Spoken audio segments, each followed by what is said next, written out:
The skin, also known as the dermis or cutis, is the largest human organ, accounting for approximately 16% of our overall body weight. Our skin's primary role is to act as an interface between our body and the environment, protecting human life from noxious, toxic substances, UV light, heat, and microorganisms. The skin is also the most extensive sensory organ of the body for detection of touch, heat, and pain, and for the start of vitamin D production. Our skin is, on average, 1 millimetre thick and consists of 3 primary layers: the epidermis, the dermis, and the hypodermis. The epidermis is the outermost layer of the human body, consisting of mostly keratinocytes which produce keratins. Keratins are proteins that help give our skin strength and are resistant to environmental toxins and physical stress.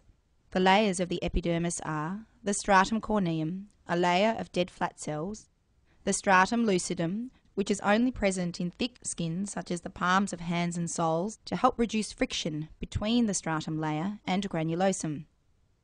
The stratum granulosum, cells which have lost their nucleus.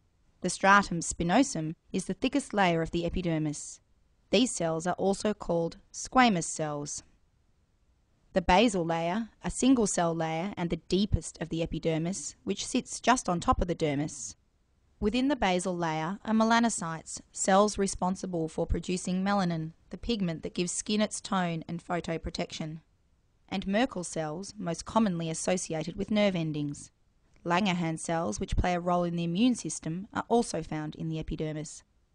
When we shed and change skin, we start this process from the basal layer of the epidermis. Cells migrate from the bottom of the epidermis to the top, becoming progressively flatter before they are shed. This renewal cycle of skin cells takes around 30 days in most people. This is the process of skin regeneration. The dermis, also called the corium, connects the epidermis to the rest of the body. The dermis consists of 2 layers, the papillary and elastic, both containing 3 types of tissue: collagen, elastic tissue, and reticular fibres. Collagen is responsible for the strength of the skin and holding skin tissue together like glue. There are also specialised cells and glands within the dermis, including the bases of hair follicles, sebaceous glands, responsible for producing sebum or oil, eccrine sweat glands which produce sweat, and specialised nerve cells, Meissner's corpuscle, Pacinian corpuscle, Ruffini corpuscle, Krause's end bulb, and free nerve endings. All of these nerves have different roles, including sensing touch, pressure, pain, and temperature.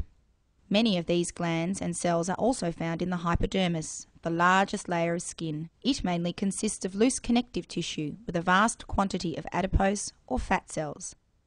At the base of the hypodermis and throughout the dermis are a series of veins, arteries, and lymph channels which collectively regulate blood flow and nerves to receive touch sensations.